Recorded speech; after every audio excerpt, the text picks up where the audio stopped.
एक बहुत बड़े तालाब में बहुत सारी जलपरियां रहती थी और वहाँ पर 3 दोस्त तोता, कबूतर और चूहा भी रहते थे। फिर एक दिन अचानक तालाब का पानी सूख जाता है और जलपरियां तड़प तड़प कर मरने लगती हैं। और फिर ये सब होते हुए तीनों दोस्त कबूतर, चूहा और तोता देख रहे होते हैं। उन तीनों को उन जलपरियों पर दया आ जाती है और फिर कबूतर, तोता और चूहा तीनों मिलकर सोचते हैं कि हमें इन जलपरियों के लिए पानी की व्यवस्था करनी पड़ेगी, नहीं तो ये मर जाएंगी। और फिर तोता एक बड़ा फावड़ा लेकर तालाब में गड्ढे करने लग जाता है और फिर चूहा कबूतर के ऊपर बैठकर दोनों मिलकर बादल से बात करने के लिए जाते हैं ताकि बारिश की जा सके। चूहा और कबूतर दोनों बादल के ऊपर बैठ जाते हैं और फिर चूहा बादल को काट देता है जिससे कि बारिश होने लगती है।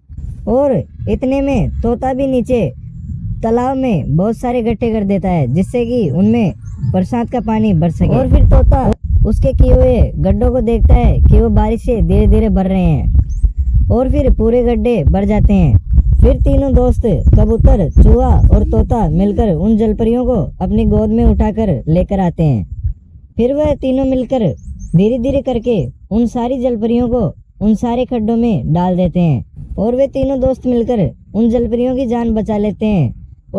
और फिर जलपरियां खुशी खुशी उन गड्ढों में अपना जीवन व्यतीत करती हैं। और फिर कुछ दिनों बाद तोता कुछ बच्चों को जन्म देता है और वह तोता उन बच्चों के लिए खाना लाने के लिए जंगल की तरफ निकलता है, उनको खाना ढूंढने के लिए।